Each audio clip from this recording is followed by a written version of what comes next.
So we are back again guys sa panibagong episode ng ating reaction na video. At ngayon ay nagbabalik ulit tayo dito kay Nuki's Top 5. Ito ay pinamagatang 10 Scary Videos of Ghosts. So yun, simulan natin despodado. Factory worker Kamukha recently moved from his home country of Greenland to live and work in Denmark. But little did he know that the apartment he moved into had a horribly dark past. 7 years ago, a 49-year-old man was brutally attacked and lost his life right outside the apartment's front door. After Kama moves in, he begins to notice his things moving and falling to the floor for no reason. He hears the creepy sound of someone knocking on his door, and doors inside the apartment slam shut for no reason. By the way, yung iba kasing video ni Nuki's Top 5, may mga copyright claim na music nito. May mga copyright claim kaya medyo nahihirapan ako mag-adjust. Ganito yan. Ginagawa ko kapag ako na-copyright claim, pa-private ko siya. Then, yung video na yun ay re-edit ko ulit para matanggal yung copyright claim. Pero hindi siya masasama sa voice ko sa tatanggal na audio. Yung mismong pinakang video na ito na aking nire-reaction. So, yun. Ano na lang, for example na lang, kung 25 minutes. Yung mismong 24 minutes na yun, 1 oras ang pagre-render. So, sobrang tagal nun. 1 oras. So, back to video. One afternoon, Kama hears strange sounds coming from somewhere inside his apartment. He pulls out his phone and starts to record as he tries to find the source of the odd noises. But then, this happens.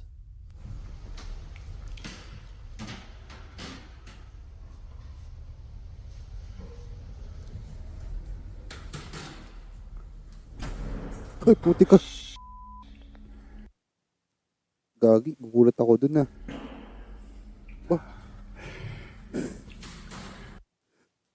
Meron pang umutot.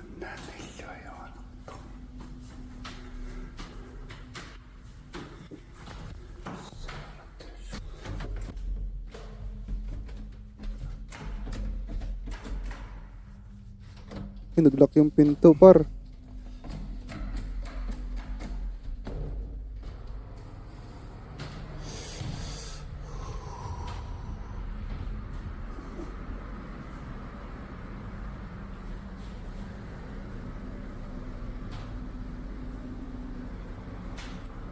Ganda naman ng ng view.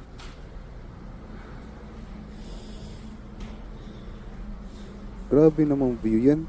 Ay, ano pa lang, umaga, 8:30. Magsasara na naman, oh. Boom! Kama gets a good jump scare as a door slams shut right in front of him. And, it seems to literally scare a fart right out of him. Whew! Parang parang shotgun na. But now, this is where the fun ends and things start to get really dark.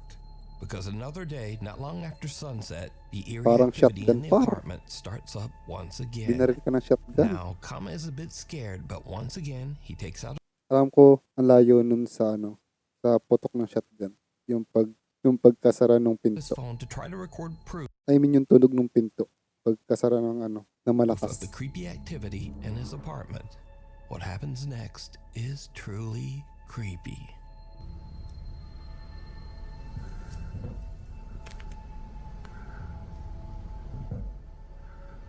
Bah! May nakatakong.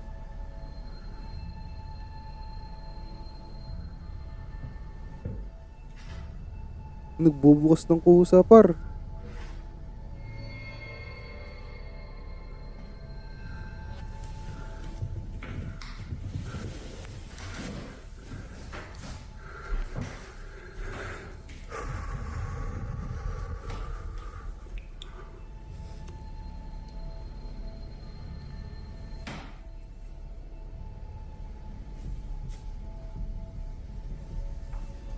Mukhang mag-isa lang talaga dyan si kuya.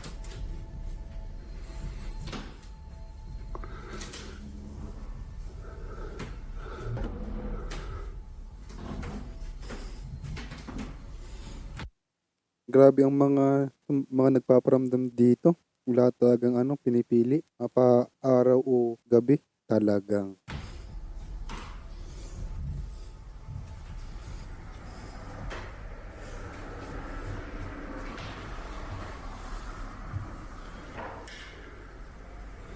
tagal. Ano yun, helmet? Uy, gumalaw. Ay, gabi na pala. A cupboard door opens by itself and Kama's helmet slides across the floor. Later that night, Kama decides to live stream from his apartment. He says that he's having trouble sleeping because he keeps hearing things moving and falling to the floor over in the next room. What happens next, live on camera, is downright chilling. Grabe pala yan.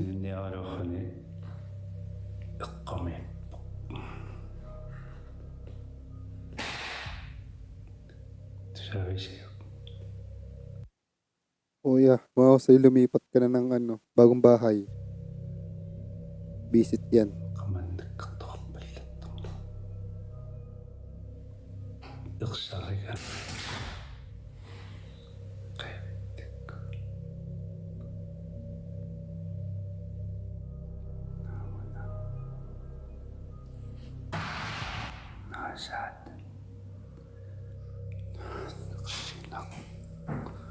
Natatakot na siya.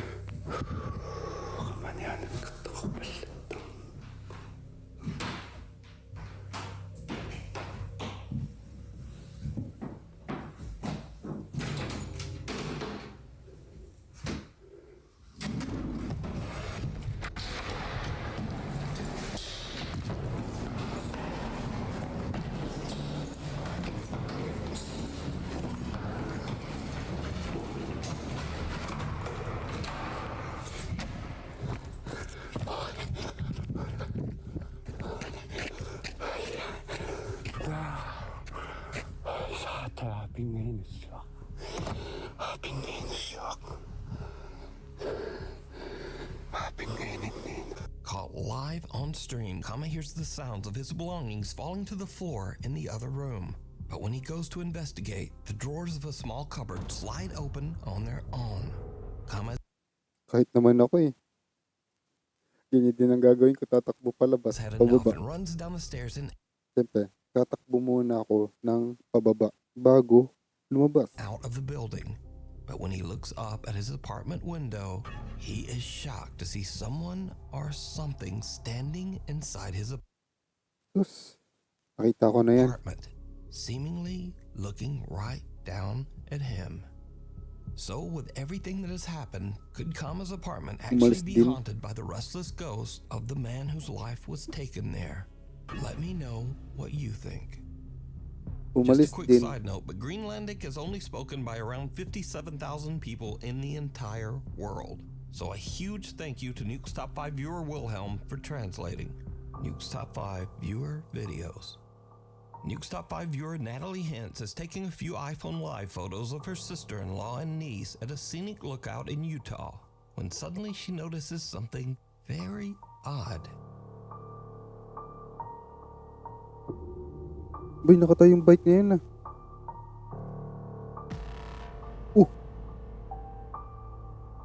Grabe naman yun. Wala talagang pinipili talaga. Mapa-araw o gabi naman. Grabe. Todo ang paggagalaw ng kung ano-ano. When Natalie watches the live photos back, she notices a bicycle riding by at an alarming speed in the background, all on its own. There's no rider, and there's no one chasing the runaway bike.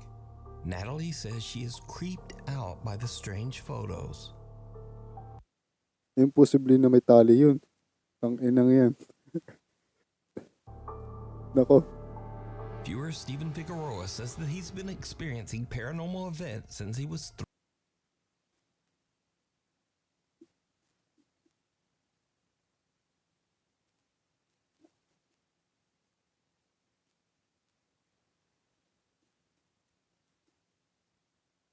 Posible na may tali yan.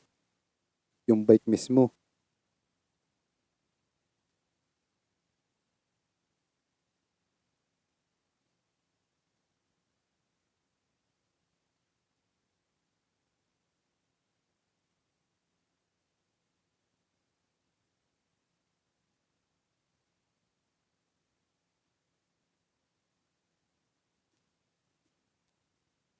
Mhm.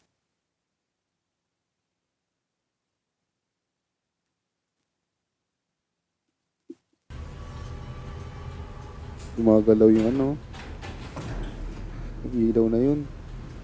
When he hears a strange rattling noise coming from the hallway outside his bedroom, he once again decides to try to record some proof of his paranormal experiences. And this is when things start to get really weird.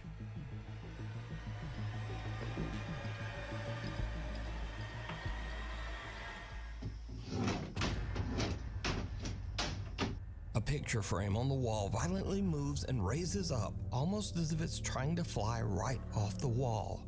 Since this video, Steven says that his grandmother Mukhang to ay ano, totoo talaga. cleansed and saged their home, and for the last 6 years, he's happy to report he's never had another paranormal experience. This next creepy video was sent in by Nuke's Top 5 viewer Paulus 𝗙𝗢𝗪𝗪. In his email, Paulus says that his brother was home all alone one night at their farm in Finland. Out the window, he notices that the light in the barn has mysteriously turned on. Paulus says that this strange event has happened many times, but no one in his family can figure out why. Now the farm is in the middle of nowhere, and the man is all alone. But nevertheless, he gathers his courage and goes out to turn off the light. He films the barn as he searches for any explanation as to why the light turned on.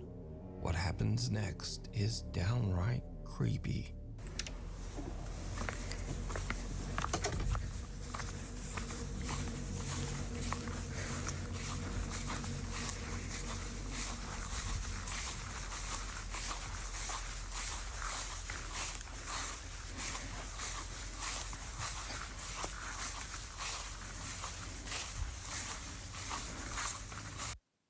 For sure, meron diyang gagalaw. May gagalaw dyan, for sure ako.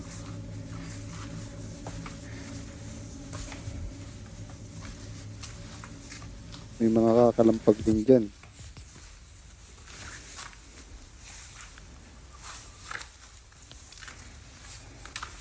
Holy shit.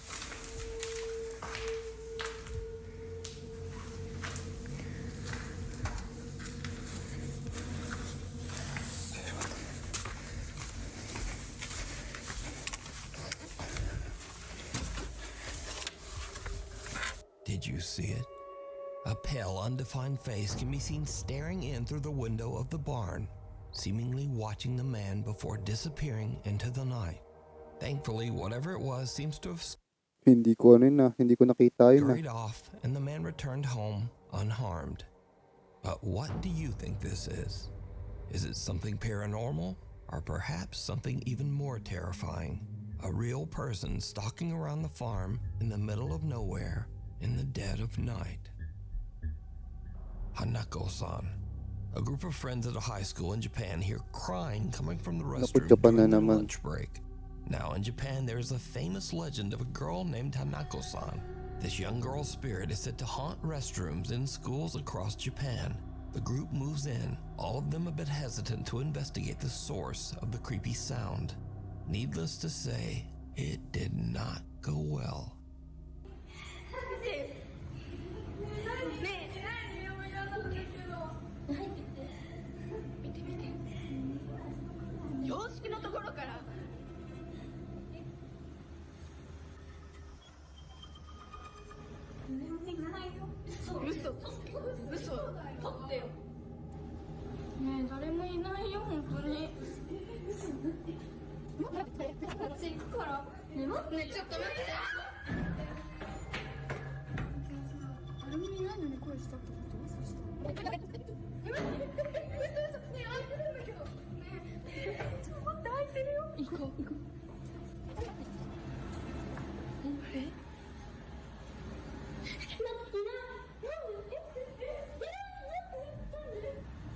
Baka may jumpscare to ha. Putik yan. Ay put!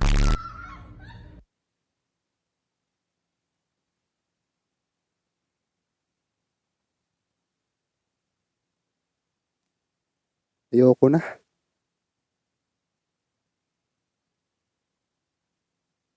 Kakasabi ko lang. Grabe yun.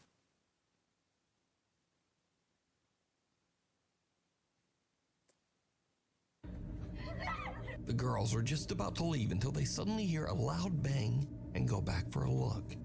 The horrifying, distorted face Yung pag creepy ng mukha, hayop na. of a young girl can be Nagulat seen ako, inside visit. one of the restroom stalls. The group runs in fear, and the video cuts. Now, unfortunately, there's no source to be found for this video. It appeared on the internet as mysteriously as the Japanese legend. So did the girls capture evidence of Hanako-san? Or is it all just an elaborate hoax? You decide. The 6-year seal.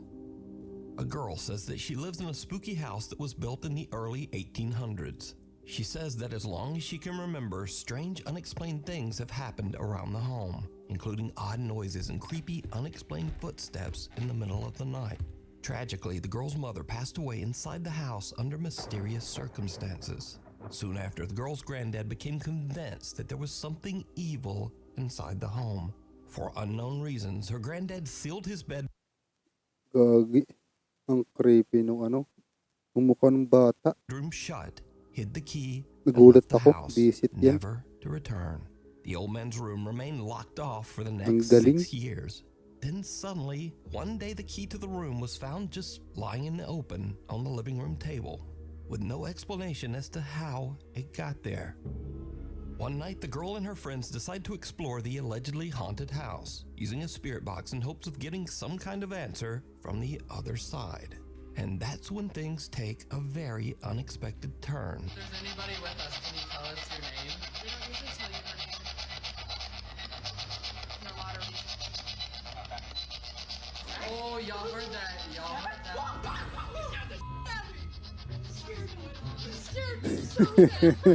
Gulat Her yung sister is tatlo. unaware of what's going on and simply steps out of the shower to go to her room. The group thinks Putang.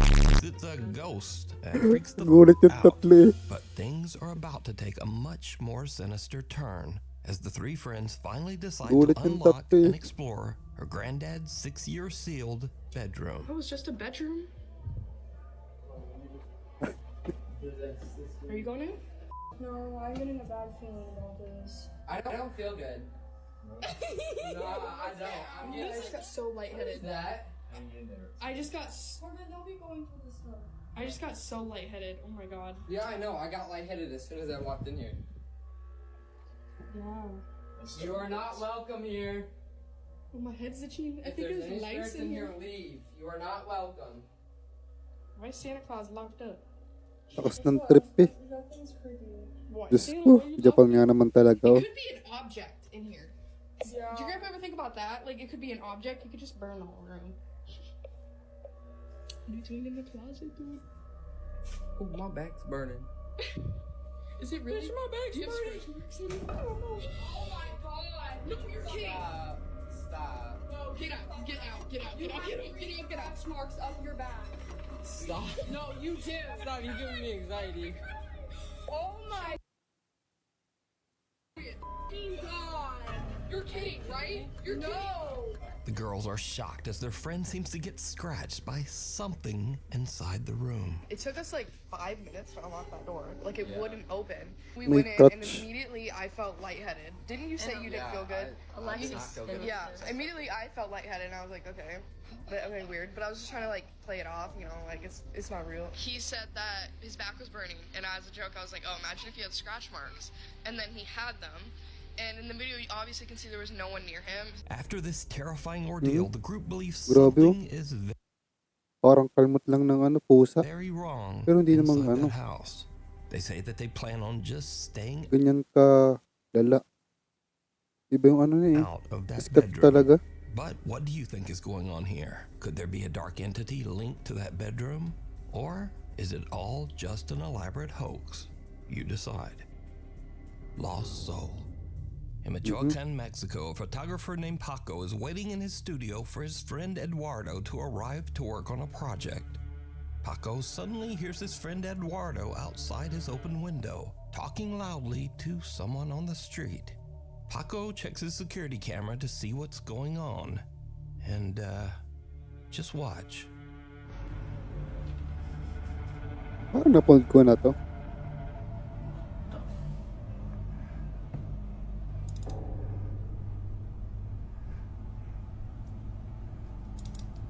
May kinakausap po.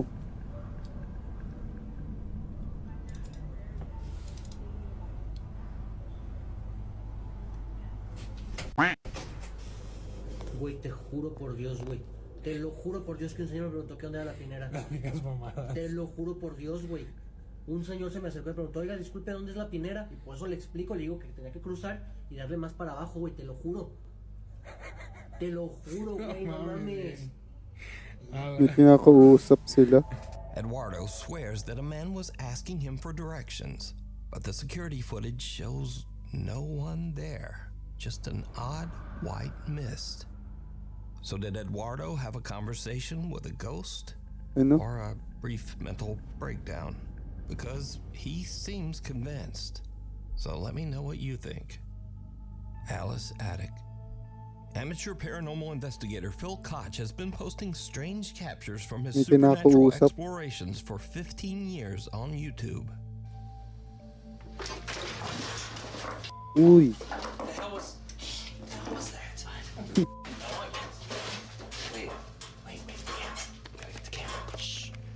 Okay, something just crashed right next to us. In fact, I featured Phil's videos on this channel many years ago. Grabe yan, par. What the hell? Something just moved behind me. Now, on this particular night, Phil and his teenage son are performing a paranormal investigation in the attic of an allegedly haunted house in West Allis, Wisconsin. And things get weird. On the floor. So 56? 70? Uy. Without them knowing, a May voice nagsalita. seems to whisper, "Go outside." 7? But what happens next shocks them to their core. it's like 12:30, and I think that it was about an hour since we heard those footsteps coming through here, but I don't know what that was from. What's our average temperature? It's about 37, 38. That's why I'm cold, and I'm getting like a 0.2 all the way through the room. Like, it's going to 45. There's 50. Oh, I got a 50. I got a reading here. Okay. I got a reading here. Gumulo yung bangkuhan, par. Phil and his son have had enough. They just run right out of the attic. But when Phil uploads the video, Yun, no? many Gumalaw, oh. viewers claim that they can actually Sheesh. see something sitting in the chair that slides out. But what do you think? It almost does look like there is something in that chair. Talk.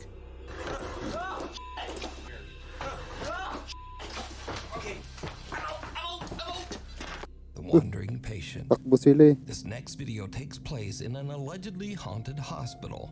Now, the story goes that the spirit of a little girl who passed away still wanders the hospital halls, unable to move on.